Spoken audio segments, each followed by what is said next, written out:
In a Viking village surrounded by vast mountains and dark forests, winter seemed to have no end.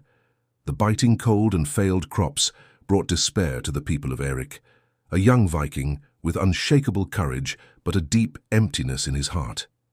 The merciless climate and constant battles against stronger enemies were pushing his tribe to the brink of destruction. Erik knew that his people, despite their courage, were sinking into a fate that no one could control. As he gazed up at the starry sky on a freezing night, Erik felt a strange sensation, as if something was calling him. A soft but powerful voice echoed in his mind. Deep in the forest of Yggdrasil lives a wise sorcerer. He has the power to alter fate. Go to him, and you will change the course of your people. It was the first time Erik had heard these words, but he knew that it was no simple illusion. It was the call of something greater. The Yggdrasil forest, considered mystical and full of dangers, hid in its roots the secrets that could save his tribe. Erik had no doubts. He would need to find this sorcerer and learn the power he held, but he knew that the path there would not be easy, and the only way to save his people would be to face the unknown. The next morning, Erik said goodbye to his village without telling anyone where he was going. In his heart, he felt the weight of his decision. He was not just setting out in search of a sorcerer. He was going after something that could transform his own soul. The fate of his tribe was in his hands. Before leaving, Erik met his mentor, a veteran warrior who had always taught him the arts of battle. The man, with a deep and wise gaze, held his shoulders and said, "Erik, the journey you are about to take is not just to find a sorcerer. You will be searching for something deeper. The Yggdrasil forest tests the soul of those who enter it. If you want to save your people, you will have to look within yourself." With these words echoing in his mind, Erik set off. He crossed the village and got lost in the vastness of the forest, where the cold and silence took over. With each step, the feeling of being watched grew stronger. The forest was not just a place of ancient trees and shadows, but a living being which reacted to the presence of whoever dared to enter. Erik was ready to face whatever was necessary. As he walked, he reflected on what motivated him. The voice that had guided him there seemed to represent more than just a simple desire to save his tribe. He felt that there was something inside him, something hidden that needed to be discovered. The magic he sought was not only external, but also internal. True transformation would come when he accepted this journey as a path of self-knowledge and facing his own fears. But Erik did not yet know what was to come. The forest, full of mysteries, would begin to reveal itself in ways he could never have imagined. And so he continued towards his destination, with the uncertainty of someone who does not know whether he is running away from the future or searching for it. And as Erik entered further into the forest, the silence of the night enveloped him, and the trees seemed to whisper, "The journey begins now. There is no turning back." Erik walked without stopping, his mind consumed by conflicting thoughts.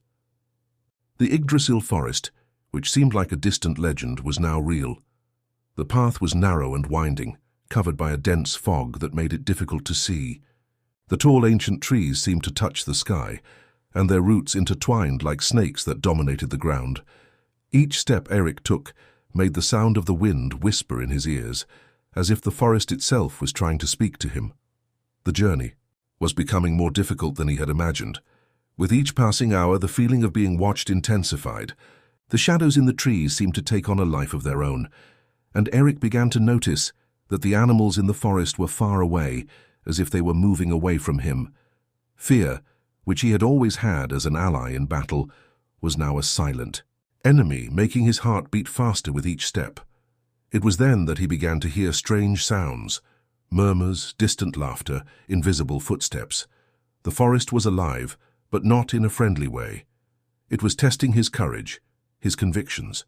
Erik knew that it would not be just physical strength that would lead him to the sorcerer, but his ability to resist what the forest was trying to evoke in him.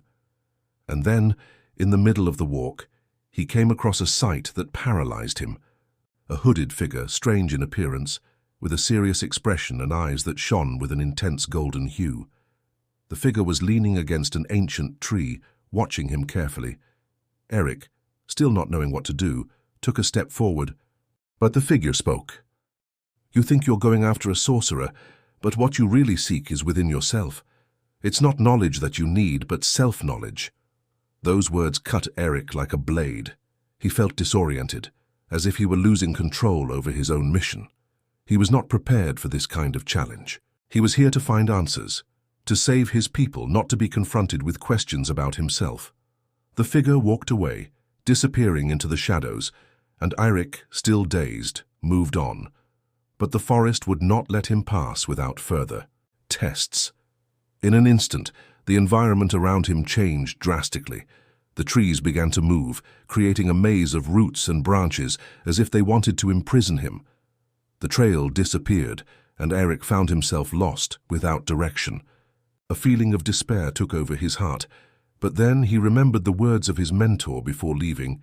"The forest tests the soul of those who enter it." He took a deep breath and began to focus, trying to calm his mind. The key to overcoming this moment of crisis was to stop fighting the forest and listen to what it was trying to teach him. He began to walk, slower now, feeling the energies of the forest flow around him.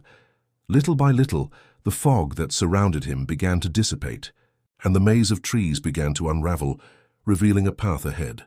Eric continued his journey, but he knew that this encounter had not been a coincidence. The forest was forcing him to look inside himself, to confront his deepest fears. Every shadow, every strange sound, seemed to connect with something inside him, something he had never truly faced before. The journey was far from being just physical. The forest was showing him that his true battle would not be against monsters or enemies, but against the doubts and fears that inhabited his own spirit. He would understand later that the path to the sorcerer was not a test of external strength or courage, but an invitation to internal transformation. However, he could not stop. The quest still guided him, and he knew that the forest had more lessons to teach him.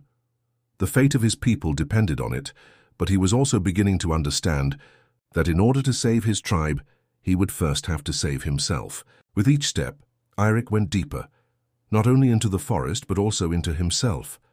As night fell, Eric found a small makeshift camp where he could finally rest. But even in his sleep, he could not shake the visions of what the forest had shown him. He knew that the true test was only just beginning, and the forest, with its magic and mysteries, was more than willing to continue the journey with him. Eric woke at the dawn of a new day, the biting chill of dawn penetrating his fur clothes. Although he had rested, the weight of the forest still followed him like a shadow, and the inner challenges it had awakened in his heart were not ready to be forgotten. He stood up and looked around, noticing that the environment around him was beginning to change. The trees, once dense and threatening, were now more spaced out, as if the forest were allowing him to pass. He felt that he was closer to what he was looking for. As he walked, Eric heard the sound of invisible footsteps again, but this time it was not a harbinger of danger, but a presence, something that seemed to be waiting for him. The forest seemed to breathe, as if it lived in sync with the very beating of his heart. And then, as he walked forward, the path finally opened up. Ahead of him a clearing appeared, illuminated by the soft light that filtered through the ancient leaves. In the center of the clearing, a huge tree stood, larger than any other he had seen so far. Its roots formed a network that seemed to reach deep into the earth. At the base of the tree, a lone figure sat, an old-fashioned-looking man with long, white hair and a beard that reached down to his chest. His eyes were as deep as the sea and shone with a golden hue. Eric approached, feeling that the sorcerer was more than an ordinary human being. His presence was like the very essence of the forest. The sorcerer, noticing Eric's arrival, slowly raised his head and with an enigmatic smile said, "Welcome, young Viking. You have come further than anyone would dare. But now, you must decide. What do you truly seek?" Eric stood still, for a moment, absorbing the sorcerer's words. He knew that this meeting would be decisive for his journey, but before he could respond, the sorcerer continued. "You came to me to change the destiny of your tribe, but destiny is a complex web, and changing its course requires more than magic. It requires a deep understanding of who you are. Are you ready for this, Eric?" True magic, young warrior, is not found in spells or incantations. It resides within you, in your soul, in your fears and your certainties. To understand what is at stake, you must first look within yourself. These words sank deep within Eirik, and he felt a stirring within him. He had expected external magic, something tangible that he could use to protect his tribe, but what the sorcerer offered him seemed to be a deeper test. He knew there was no turning back. The sorcerer stood slowly, his movement smooth and calm. He took a step toward Eirik and with a sweeping gesture pointed to the sacred tree behind him. Look at this tree. It represents the cycle of life and death, the connection between the visible and the invisible. Like it, you must understand that there is no separation between the outer world and the inner world. Both are reflections of each other. If you want to change the fate of your tribe, you must first change yourself. With a simple gesture, the sorcerer extended his hand, and a small sphere of light appeared, floating before him. The sphere pulsed with vibrant energy, as if it were alive. This light represents ancient wisdom. If you want to understand true magic, you must touch it. But remember, by touching this light, you will also touch yourself, facing your shadows, your insecurities, and the fears you have always tried to hide. Eirik stared at the light, fascinated and at the same time fearful. He knew that by doing so, he would face something he was not prepared to face. The magic he sought was not like a battle against a visible enemy. It was an internal struggle, a battle against his own darkness. But he could not back down now. With a deep breath, Eirik reached out and touched the sphere. The instant his fingers made contact with the light, a surge of energy coursed through his body. The forest around him dissolved, and Eirik found himself in a different space, an absolute void. He was standing before himself. There, in the void, images of his past appeared. He saw moments of courage, but he also saw his weaknesses, his deepest fears, the moments when he had faltered and failed. The light was not just a gateway to knowledge, it was a key to self-knowledge. He saw the mistakes he had made and the scars he still carried within himself. You cannot change the world without changing yourself, the sorcerer's voice echoed in his mind. True magic begins when you embrace your shadows. Eirik felt a wave of emotion wash over him. He was faced with the parts of himself he had always avoided. The fear of failure, the fear of not being good enough, the fear of losing those he loved. They were all there, exposed. But as he faced them, he also felt a growing strength. He was not weak for having these fears. He was strong for acknowledging them. When Eirik opened his eyes again, he was back in the clearing, with the sorcerer still standing before him, watching him silently. The old wizard smiled slightly and said, "You have faced what was within you. Now the magic you sought is no longer distant. It is within you. Remember, young Viking, true transformation begins when you recognize that destiny is not beyond your control, but within you." Eirik stood in silence, absorbing everything the wizard had told him. He knew that in order to save his tribe, he would have to use not only the strength of his arms, but the wisdom he had gained within himself. The fate of his people depended not only on his courage, but on his ability to lead with integrity, accepting his own flaws and growth. He was ready to return, and with the light of wisdom within his heart, Eirik knew that his path back would be different. He was no longer just a young Viking seeking power. Now he was a leader with the ability to change the destiny of his tribe, because he had changed himself. Eirik left the clearing with the wizard, his heart filled with wisdom and a new perspective on his purpose. The wizard's words still echoed in his mind like a mantra that would guide him through the most difficult moments. The journey through the Yggdrasil forest had been more than a search for power. It had been an inner journey, an encounter with parts of himself that he had never had the courage to face. Now, he understood that he could not change the destiny of his tribe without first understanding and mastering his own fears and limitations. With the light of wisdom shining in his spirit, Eirik began to walk back to his village. The path back, which had seemed threatening before, now seemed clearer, as if the forest had opened up in respect for what he had achieved. He knew that, What he had learned there would not only change his life, but the destiny of everyone around him. The journey back was more peaceful, but Eric knew that the true test was yet to come. He would return to his village, where times were hard and distrust had already taken hold of the hearts of the elders. His people were on the brink of destruction, and he was now the only one who could change that course. But he no longer had just the strength of a warrior.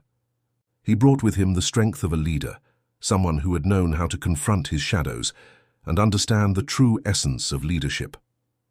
When Eric finally reached the village, the first person to see him was the elder who had trained him. The old warrior watched him closely, and seeing the change in his eyes, asked, "What did you find in the forest, Eric? What did the sorcerer tell you?" Eric looked up at the sky, feeling the weight of what he carried inside him. He knew he could not convey everything he had learned, but he felt a deep need to share the essence of his journey. "The sorcerer taught me something I never imagined. Magic is not in spells or brute force, but in what we have inside us. True change begins within the soul of each of us. We attribute to fate a blame that, in truth, is our responsibility. To change the future of our tribe, we must first change ourselves." The elder looked at him with a slight smile, as if he knew somehow that this answer was the most important. "Do you see now, Eric? The true leader is the one who knows that he cannot control the destiny of others, but he can inspire them to change their own. Go and show them that." With these words, Eric walked to the center of the village. He looked out over his people, weary and disillusioned. War, famine, and uncertainty had sapped the spirit of the men and women who had once been known for their courage and bravery. They were on the brink of despair, and even with his warrior strength, Eric knew he could not fight for them all. They had to find their own strength. He climbed a high rock, and in a firm, clear voice spoke to the people. "My brothers and sisters, I know times have been hard. I know many of you have lost faith, not only in battle but in yourselves. But the true strength of our tribe lies not in the weapons we wield or the victories we have won. It lies in our ability to look within and face challenges with courage, without shying away from our weaknesses. We cannot change what has been given to us, but we can change what we are. And by changing what we are, we change our destiny." Eric's words echoed through the village, and silence fell upon the place. He had not promised riches or easy victories. What he offered was something much deeper, the opportunity to take responsibility for their own lives, to look to the future with a new perspective. "The real magic," Eric continued, "is understanding that destiny is not a force that controls us, but something we build together with every choice we make. The magic is not in fighting the storm, but in learning to navigate it." A murmur began to spread through the village. The people, who had once seemed so lost, began to stir. The elders looked to the young with new hope, and the younger ones, their eyes shining, began to sense that perhaps there was still something to fight for. The leader Eric had become was not based on strength or magic, but on the knowledge that everyone has within them the ability to create their own destiny. In the days that followed, Eric led his village with a new vision. He began teaching his brothers and sisters to look within themselves, to cultivate their own inner strengths, to learn from their mistakes, and to embrace their vulnerabilities. He knew that change would not happen overnight, but the seed of transformation had been planted. As time passed, Eric saw his tribe reborn. Unity and courage once again blossomed among them. There was no longer a sense of fatalism, but rather a belief that the future was indeed in their hands. And even in the face of adversity, they grew stronger, not because they sought external power, but because they learned to harness the power that had always existed within each of them. The wizard of Yggdrasil forest was never seen again, but the lesson Eric had learned from that encounter remained alive in his soul. The true secret of magic lay in understanding that one's destiny begins with the choices we make, the shadows we face, and the light we choose to embrace.